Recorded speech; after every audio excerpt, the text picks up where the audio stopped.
saya turut berduka cita sedalam-dalamnya atas meninggalnya Eril.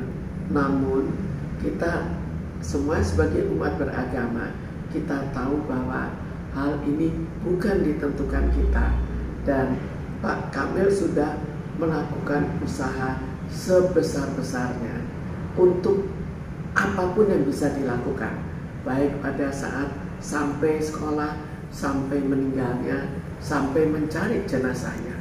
Jadi itu merupakan sesuatu yang dimana kita hanya bisa pasrah, karena semua yang harus kita lakukan di dunia sudah kita lakukan, dan semua yang sesuai dengan apa yang dimintakan oleh agama untuk di akhirat nanti juga sudah dilakukan.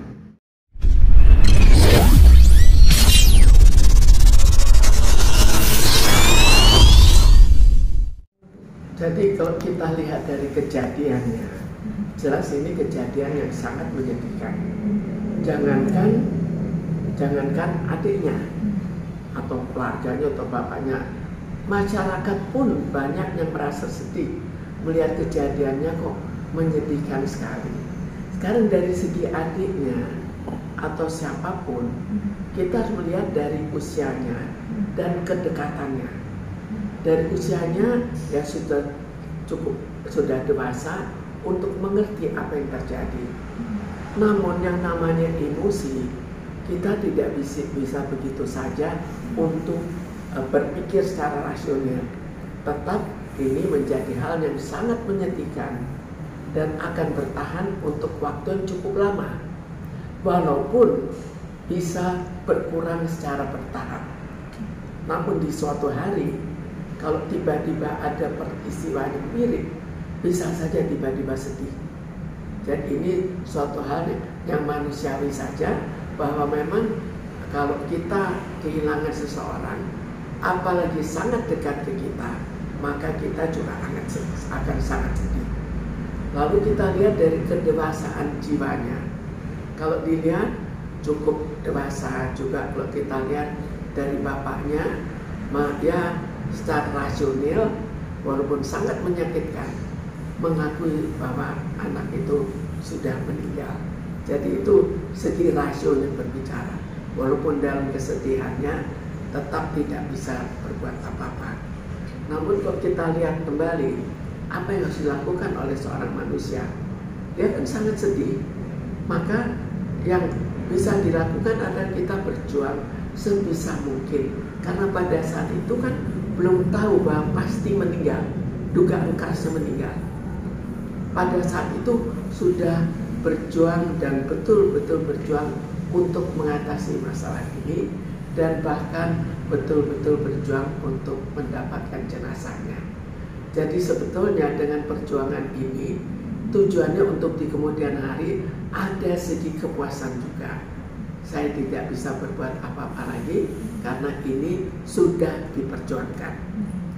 Lalu kita lihat dari situasinya bahwa sebetulnya harusnya agak berkurang juga, karena yang mendoakan begitu banyak pada saat begitu sedih, kemudian doakannya yang mendoakan begitu banyak. Jadi ada segi ya orang-orang ikut berpartisipasi.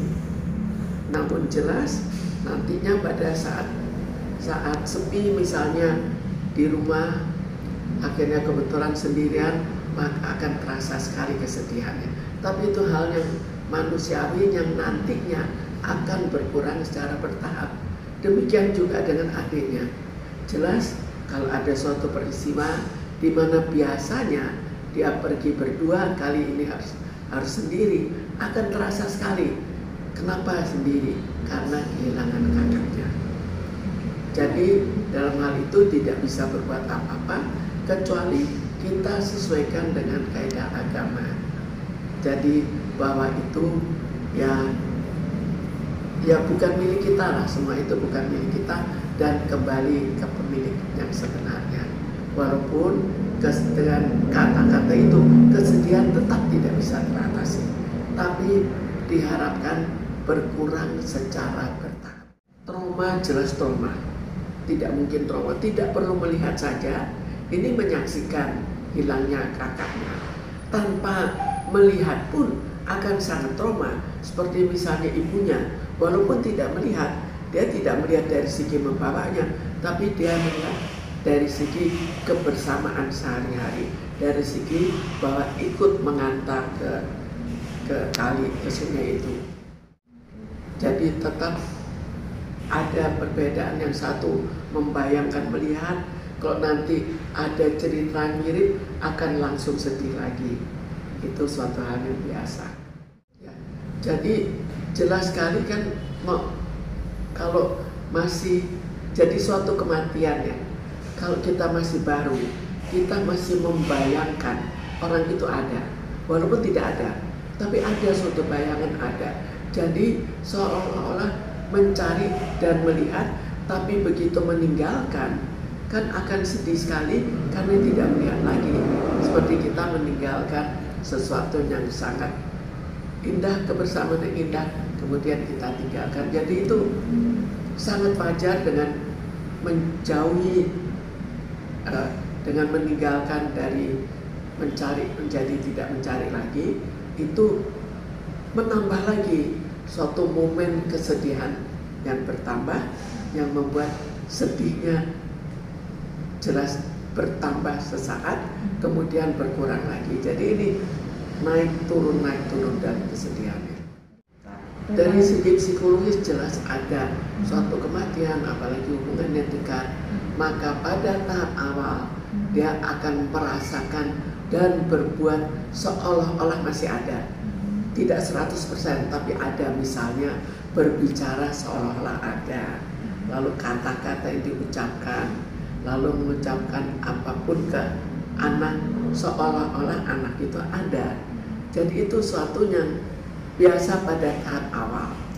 Kemudian dengan keramaian, dengan banyaknya yang melayat, akhirnya tertutup oleh kesibukan. Setelah tertutup oleh kesibukan, seringkali di malam hari akhirnya termenung. Inilah yang terjadi, dan merasakan kembali. Lalu tergantung berapa lama dia masih akan membayangkan bahwa anak itu ada, dan ini bisa memakan waktu lama, bisa juga tidak terlalu lama.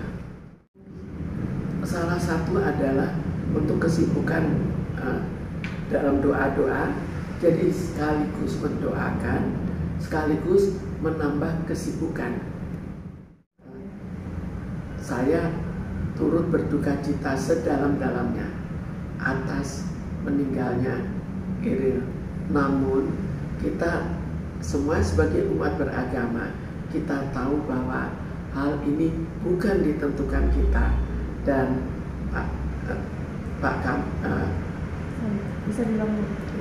Pak Kamil sudah melakukan usaha sebesar-besarnya untuk apapun yang bisa dilakukan, baik pada saat sampai sekolah, sampai meninggalnya, sampai mencari jenazahnya.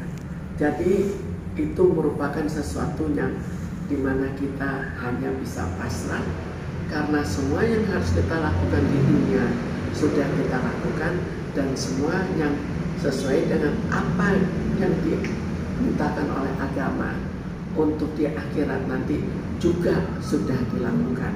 Jadi sebetulnya di samping kesedihan yang mendalam, seharusnya juga sangat puas dengan upaya yang telah dilakukan.